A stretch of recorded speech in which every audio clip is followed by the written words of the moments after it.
Today is a long overdue layout update where I get you caught up with everything I've been doing on the layout.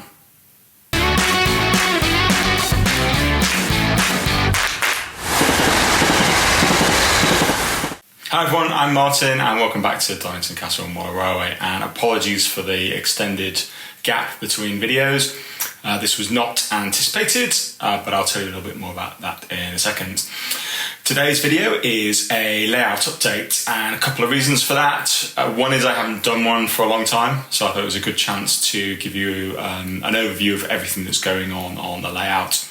And secondly, I'm working on about 3 other videos at the moment, but they are long projects. I'm still in the middle of most of them, and I thought it would be even longer for you to wait for a video for those to come out. So you'll see some of the progress today on those areas, and they are point rodding on the detailing of the yard on the heritage line and on the station area, particularly the heritage line main station over the far side of the layout.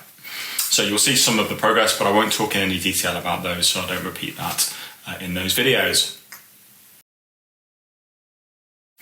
Now, back in January, I went along to volunteer at an immersive West End theatre show for one day. And because of the volunteers I met and because of the good causes that show was raising money for, and hundreds of thousands of pounds in the end it raised, I ended up spending a lot more time on the show than I was anticipating. So that one day volunteering turned into maybe 3 days a week. So on the show I got to apply a lot of the skills that I've learned from modelling, and I think being back in the hobby for a couple of years now has really given me the confidence to go and apply those in different areas. So I was running cables and working on electrics, fixing electronic devices that were broken, applying some scenic techniques onto the sets to keep them looking good. Doing some backstage filming, for which obviously this was a very helpful introduction to that. And also I got to perform in the show, which was just amazing. Now, a lot of the people coming through the show were some of the biggest names, or kind of some of the most famous people in the world, covering TV and film and art and music and all these different areas. And so there were some really surreal experiences of kind of acting one-on-one with some of these people. So a really life-changing experience from lots of different ways. But unfortunately, because of the time commitment that I had to put into that, so I was leaving the house early in the morning and on show days getting back maybe 2 a.m. I got to learn a lot about the train services running out of London Paddington at the very late hours of the evening or early hours of the morning. Which was interesting, but coming back tired, that meant that the video editing was the one thing that fell by the wayside. So I have been working on the layout in that time, not as much as I would have hoped over that time, but I have been making some progress, and today's a really good opportunity to show you some of that. So let's stop all the waffle and get you over to the layout, and you can see what I've been doing. I've used this rough layout schematic to keep you orientated around the layout. So we'll start with an area that's seen the least work, at least down the bottom. Southern lines have had most of the work done at the other end. I still need to pop a signal in there, and I still need to do a little bit more with the vegetation on that chalk cliff. That will come at some point. And then if we pan you around to the left, you can see the heritage line here, and nothing's really happened on this end. Up the top, you might just be able to see that there are now 2 complete loops on the western lines. We'll come to those in a second.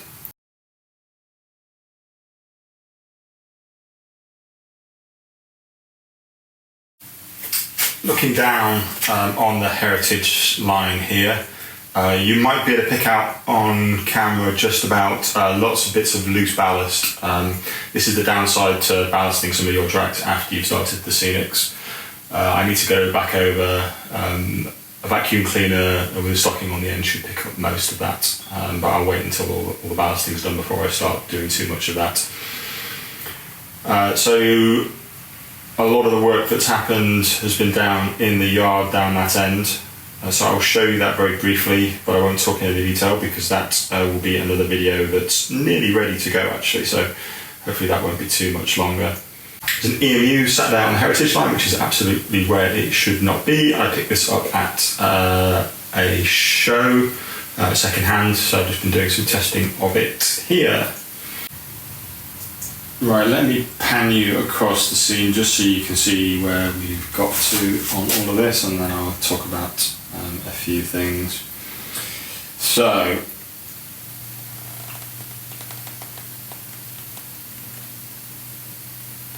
you can't see very well, but the area around the station has had a lot of work. Again, I won't talk about that today. One thing that I have been thinking of, and it'd be great to get your thoughts on this, is there's 2 foot tunnels that run under the western lines there. I was thinking about maybe adding a rock fall into one of them so that it can be closed off, just to give a little bit of variety there, but I'm a little bit unsure as to whether we then have 4 lines running over the top of somewhere with a rock fall in it. It would look pretty cool down the bottom there, because I can add all those rocks in, and then some fencing and things where it's been barricaded off, but not too sure whether that's a realistic scenario or not. If you think of anything else that might just add a bit of interest, obviously other than some figures, please do let me know. Then as we come along here, you'll notice that the retaining wall is now all complete. So same process I used for building the very first sections, just working my way along, rinse and repeat. With all the things on the layout, I try and get things to the point where I'm 80% happy with them, then move on and come back and have another go at them when I'm a better modeler in the future. So I'm relatively happy with this retaining wall. I think there's a little bit more blending in that could be done between each of the arch sections, but I'm not going to be worrying about that for now. Now, just focusing in this area, if you can not see all of the loose ballast that's all over the place, and again, these tidying up. This is where I finished off the retaining wall, so a shorter section in there with a retaining wall down, and that then blends it in here. So this area is looking relatively good at the moment. You can see down through the tunnel, except the focus is going, there you go, you can see down through underneath the bridge. And I think this looks slightly better now it's ballasted, but we'll see how this turns out. And then coming round here, you can see the TP hut over on the southern line, and a concrete fence that's gone in there just to section off what would be quite a dangerous area with this cliff face from both of the railway lines, so different types of fence on each one of those. And then you can see that I am midway through doing work on the southern lines there. So the third rail is in a little way down there. We've got a crossing down there. There'll be a walkway. There's some cable trunking going in. And then on the other side, there will be a back seam, but the concrete fence will be also on the other side, not as close up to the edge of the viaduct as it is on this side. There'll be some concrete fence posts in there as well.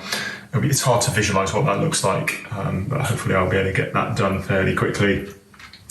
And then we'll head over that side in a second, but you can see where those southern lines are now laid up until this end here.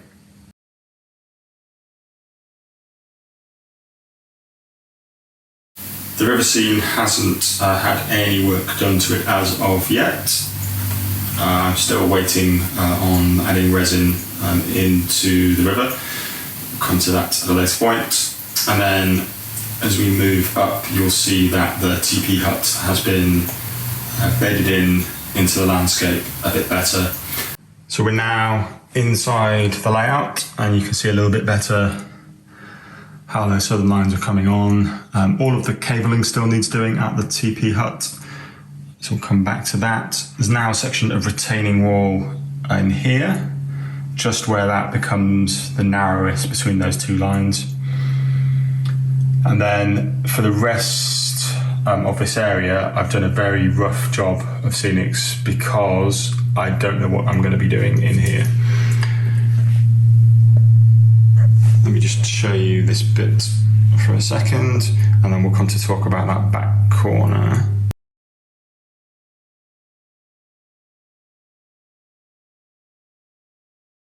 So this back corner was filled in earlier in the year, and I will take you back in time and just show you the process for doing that. Round this back corner of the layout, it's quite difficult to get here because I need to move everything out of the garage, and that generally means it needs to be a relatively nice day. Luckily, I found one of those. So I am in here working away primarily at track laying. I'm going to get the southern line laid around the back here, but I'm also taking the opportunity to get some baseboard down and to bring the landscape up in this area so that scenics become a lot easier later on. Now, there are two approaches I could have taken here. One, I could have got a nice big sheet of plywood. I think this is 12 mil, the stuff I use. But that would have meant going and getting a new sheet, cutting it, and probably wasting quite a bit. Alternatively, I still have loads of offcuts of wood. And so whilst it might not look the prettiest, functionally, it's pretty good. It's not going to move anywhere. And all it needs to be is a base for the insulation foam to go on top of. There's going to be no real weight on top of it either. So this is the approach I am taking and just using up random offcuts. So next job here is going to be just to build the foam up, just so I'm going to build it up to the level of here, and then I could always sculpt back down if I do decide to drop the track off here. But I suspect that in something like the back corner, this wants to be kind of nice and prominent, and so we can put a nice feature in here. Likewise, between the tracks, there might be, these are pretty much level around here now. So I'll just bring the level up to that. So that's going to be the next job. Also, while I'm doing this, I'm going to get this track laid round here. And that means that hopefully by the end of the day, I can put everything back together, put everything back in the garage, and we can have all of this section in a good place. And as with the plywood, the insulation foam is just a whole bunch of offcuts. Again, Tetris style there, and I wasn't too bothered about how neat that was. Over the top of that, some plaster bandage, a little bit of homemade sculpt mold just to level things off, and then paint it with brown Hobbycraft paint. And that's how I'm going to leave it for now. I don't know what's going to go here. I'd like some form of industry, because what I'd like to do is to have there isn't much space here, as you'll be able to see, between these lines and where the backboard is going to go. So I need to use a little bit of trickery to try and trick the eye into seeing that this is where the start of the more built-up landscape starts. So we've got our rural area off to the left and the front of the layout, and then it starts to become more built up. So I'm thinking of using maybe some photographic back scene combined with some painted, the photographic bit being some terraced houses or something like that, and then filling the gap between the concrete fence and the back scene with a few bits and pieces, just to give a sense of some depth and try and give the idea that we've got a more built up area extending over the back there. And this would then lend itself to being something a little bit more industrial. I'd like a building that's been put up in a couple of phases, so maybe a more Victorian part to a factory, and then maybe a more 50s, 60s industrial unit. But I don't know what that's going to be, so at the moment that's just relatively flat ground, painted brown, and we'll come back to that. Likewise over here, I filled in this space, and again that's relatively flat. The idea here is to probably do the end of a cul-de-sac. So if you imagine this gap where I'm stood, that's where that road would come up. And we'd then have some 1960s semi-detached houses. I'm going to model those on the house I used to live in as a kid. A very simple construction, so I should be able to scratch build those. I've also got lots of photos that I can use as reference. And then depending on how all the geometry works with the cul-de-sac and the houses and the gardens, there might then be space for a playground or some waste ground or something interesting in this area in here. You can just see some spare fence panels that we're going to go over the back there, and some cable trunking that's all ready to go. And then I made an effort to try and fill in as much of the baseboard as possible. So this is where our road is going to go. I've not landscaped any of this yet because I want to deal with this road bridge at some point fairly soon. This I'm going to build in one fixed unit like I did with those foot tunnels underneath from the heritage line. So I'll make that as one unit and slide that in, so that'll be laser designed and laser cut. And then once that's in, we can then start to landscape around that and fill in that little gap there. Road surface, I'm going to investigate the method that Underground Eric used on one of his recent videos to try and get a nice, little bit more textured road surface. So we need to do road and pavements here. The road tunnel may well be modelled on the one that I believe I've shown before, and I'll pop up a quick picture of in Basingstoke. But I will see how that all turns out. Again, this is very much placeholder. You can see now where the road will come up, and it will then run between the Heritage Line station on this side and then the main station complex over there. So that road runs up, and then we'll have the car park down this end with maybe the little scrapyard and things like that. They're all to come. One thing I forgot to mention when I was talking about this area with the roadway was what I like to put in this small gap between the road and the railway. Now, my great aunt, I think she was, used to live in a very unusual house in Egham in Surrey that was sandwiched in between the narrowest gap between the roadway and the railway line, and I'll pop up a map of that. Now, I would love to build a recreation of that house, which I visited once as a child. I've heard some stories that when you looked out of the upper floor window, you can almost look down into the funnels of the steam engines as they were going past. Mostly Q1s, I think, on that line. So I would like to be able to add that in here. And the fact that there's not much room fits perfectly with that house because, as I say, it was a very unusual house. But I need your help. And I realise this is a little bit of a long shot. I have been unable to find any photos of that house, and unfortunately it was knocked down in, I believe, the mid-90s. Now there are pictures of the house that took its place, which obviously had to fit into that same gap available. But there is a very popular photographic spot on the Russian Road footbridge just outside Egham station. And anyone taking photos back up the line towards Egham station would have that house in shot on the left-hand side. And I'll show you a modern picture with the house that was built in its place. You can see where that is.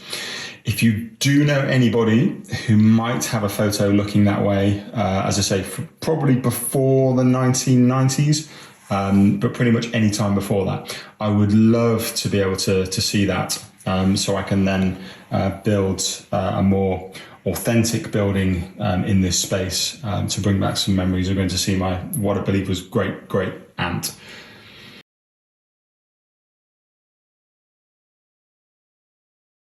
Down this end of the layout, only two of the lines are in, the up, fast and relief, and ballasting has been making its way around there.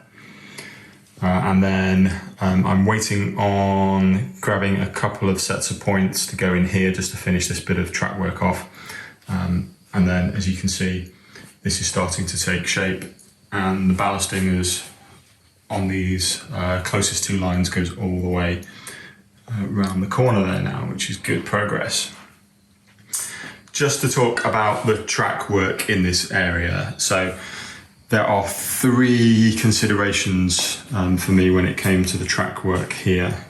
Actually, both this side and over on the station. They are cost, they are space and kind of alignment, and then there's prototypicality, if that's actually a word, and also operational value. So let me talk about each one of those in turn. So I did plan to have lots more sets of points on the layout, but then when I started thinking about the cost of all that, I started getting a little bit concerned about that. So you might think that what set points is like what you can pick. Well, I've been picking these up for about a tenner second hand, but we're talking about maybe 20 quid for a set of points. Plus we've then got point motor to go on that. So if that's a slow action one, maybe add another 20 quid on top of that. And then some kind of decoder. In my case, it will be a kind of a quarter of a DS74. That takes each set of points up to maybe 50, 60 quid.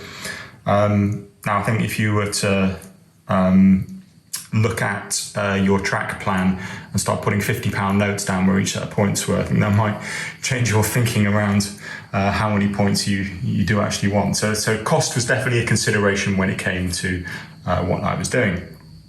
The next one is space. And in this section, there are two real challenges. One is that I've got this beautiful sweeping curve rather than it being completely straight. Now, but what that does is that means that the opportunities for laying points, which are generally straight, is challenging at times. Plus also, because I use open face baseboards, there are a lot of supports underneath here, and therefore planning out where the points are going to go is a case of obviously avoiding those supports, but also then getting the alignment so that the track flows nicely, but also that everything fits geometrically with all these curves. So because I want to have good operational value as well, I want to be able to get from every line to every other line at some place on the layout. And that meant that there needed to be quite a bit of point work around this side of the layout. And it might not be prototypical, but this was really my concession to being able to achieve what I wanted to. So if we come back down this end, so we'll see that if you're on the up main, the fast, here you can get on to the relief line, and then also from the relief line you can then come across here, across these diamond crossings to take you over onto the down relief line. Now, I don't suspect that's overly prototypical, but this does allow me to run trains from either of these two up lines over and take them down onto this down relief line to the left of this back set of points onto this section here. And that means two things. One, I can either reverse them and go back the other way, or two, I can take them into what will be some form of sidings in this big gap that's currently here. I don't know exactly what that's going to be yet. I know that I don't want lots of track work, but I'd also like to have some sidings where I can do a bit of shunting if needed. Also, by bringing a train over those crossings, it can then also get from, well, you won't be able to see it because they're not there at the moment, from what will be the down relief onto the down main in the same way that you can on the up. Sorry, it'll be down this way here. So this switch back onto it here.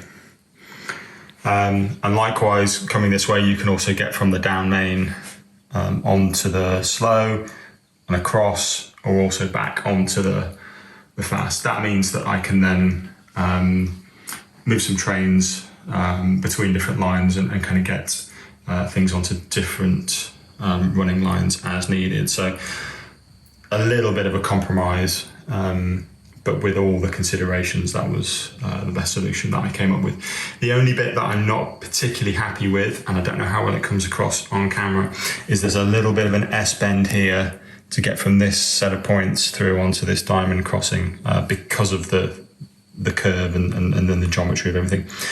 What I would like to do, and I think this will look better when there's ballast, what I would like to do is add something in here that's almost something that the railway had to go round, which then gives you an excuse for that track work. It'd be nice to do a little set of steps down to some kind of secret bunker. However, I don't think that would have been there when they built the railway, so that wouldn't be a kind of a good reason to go around it. If you can think of anything that might fit nicely in there as something that would be a reason why you would push your track work around it, then please do let me know. I'm hoping this will look a little bit better when it's all ballasted and up and running, and we can use some little tricks for the eye. So if we look here, you'll see that I've added a bit of dirt and vegetation, only very slight in between the main and the relief lines, just to give a visual break between them to distinguish them. I'm going to do the same on the other side between the relief and main lines. What I might do in between the two main lines is add something similar, but just to give it a sense that there's a slightly wider gap in there, which there isn't in reality. So try and trick the eye a little bit with that. I'm really not sure on how that's going to go, and certainly that this divider in here is not finished either, because all the weathering and things aren't done. So. Right, so that's this side.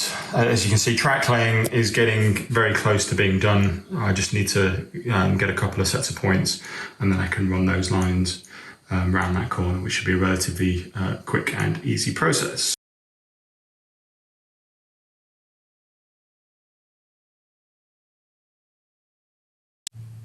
You can see here that the southern lines are now coming around. We've got some points that we're going to add in here. I think I mentioned previously, but I'm not going to do a connection between the western and the southern lines here. I'm going to do that all at the other end. And the real reason for that is space.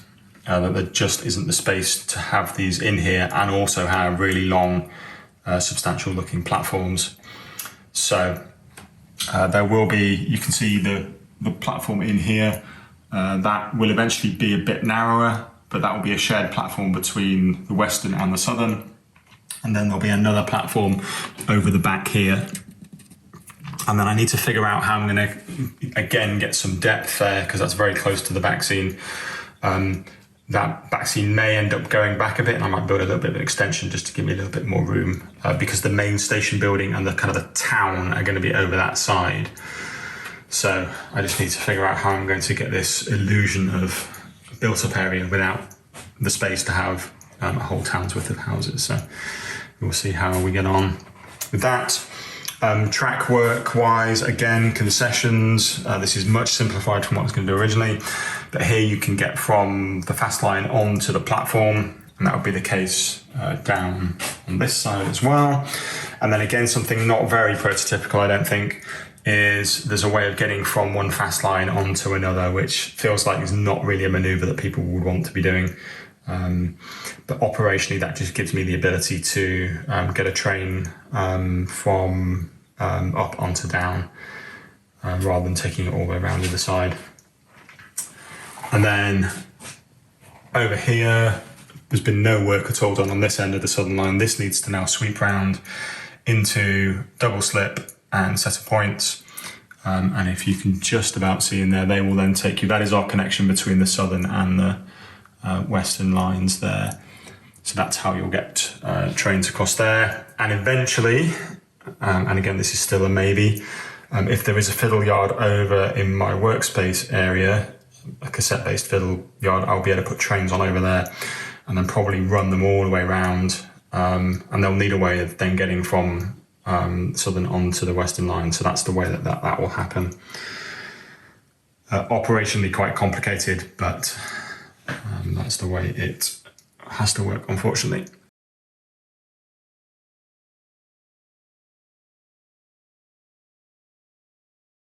Heritage line hasn't seen much work. I'm in the middle of point rodding there, so I won't spoil that surprise. These platforms were laser cut using my modular system that I created for Speen. Again, they'll be in another video. We can see where a platform mounted signal box is going to be, and then that's an old Dapol Kitmaster set of steps, which provides a useful transition up, and then there'll be some other steps along here. Our secondary station building will be over here, modelled on Lambourne, and then the main station building will be here, modelled on the down platform at Newbury. But that is a work in progress, and that will all be in the first part of the station video when I get a little bit more progress with that. Just a quick note while we're here, you might spot a rake of Great Western freight wagons. So these were from the toy fair in Hook, where one of the traders had a cardboard box filled with maybe 50 wagons or so. These are all kit built. I believe they are a mixture of Ratio and Coopercraft kits, and they were put together very nicely by the previous owner. I suspect the previous owner is no longer with us, but it's really nice to be able to rescue those and to have them running on layout. They cost me £2 each, which I think is a bit of a bargain. They do, however, have plastic wheels, so I'm in the process of swapping those out with some metal wheels and making them run a bit better, because they do not run well at all, and this shunter struggles to pull this rake, even though they are very light as well. So I need to try and find some way of getting some extra weight into them, but they are all sealed. So we shall see how we get on with that. But I think it's really nice that if the previous owner isn't with us anymore, that their legacy gets to live on this layout. So I will certainly be looking after these wagons and doing some more work to them, because I do think they do look very nice as a rake to run on the heritage line.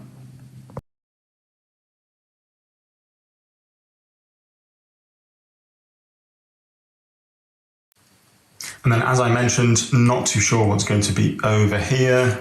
It'd be nice to have a head shunt in here and a couple of sidings in this space down here. There's quite a lot of room down here, and so I don't want to fill this all with track, but I would like some sidings, as I said. Maybe this is the area where I can put a more substantial amount of buildings, and build up a town to really give that sense of your transition from the more rural through into more of the town. So that's very much a case of TBC. So moving below the baseboards, you'll see that I've started to add some point motors in. At the front are some tortoise point motors on the main running lines, and you might just be able to see at the back an MP1 on the heritage line. I've started adding point motors primarily to points, to forward-facing points, so that I can do plenty of testing on the track. But obviously I will go around and get them all added in at some point. I will do a separate video talking about point motors, as there are some reasons why I'm using different point motors in different locations, and a few little things that I've discovered along the way. You may be able to see in there just about that those point motors have some adapters on them, and I will talk all about those in that future video. Otherwise, there've been a few bits of work adding things like extension blocks and running some of the cabling a bit neater. Those are ongoing jobs. I tend to do those once I'm happy that none of the wires are going to move. You'll be able to see, you've probably seen it under here before if it's not particularly tidy. In terms of some of the next steps, you can see some more lengths of conductor rail prepped and ready to go. Also some long runs of concrete fencing, which is going to go along the back where I showed you, and then some concrete fence posts for the bit where I don't want a full height fence. So they'll all be going on fairly soon. lots of point rodding extension kits, which are needed for the long runs that I've got, and they'll be on a video fairly soon. With more lines to operate, JMRI gives me really easy functionality. So I open up a network throttle, connect to it over the wireless from an old smartphone, and then can control multiple locos on those phones from anywhere in the room.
I hope you enjoyed seeing some trains running, obviously with 2 loops now in place, plus the heritage line. It starts to become really interesting experience as an operator. In terms of next steps with the layout, I mentioned 3 videos that I'm in the middle of working on: the point rodding, the heritage line station, and the yard detailing. Of those, the yard detailing is probably the closest to being ready, so that may well be the next episode.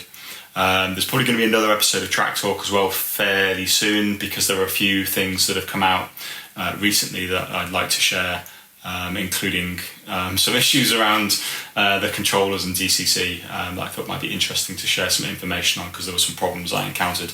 Other people might benefit from some of the solutions. So that's all coming soon. Thank you so much for watching this episode. I hope you enjoyed. In a moment, there's going to be some links to some other videos on the channel. If you're not a subscriber, please do consider doing so. There's going to be a big subscribe button popping up in a second. And I will hopefully see you on another video again very soon. Bye for now.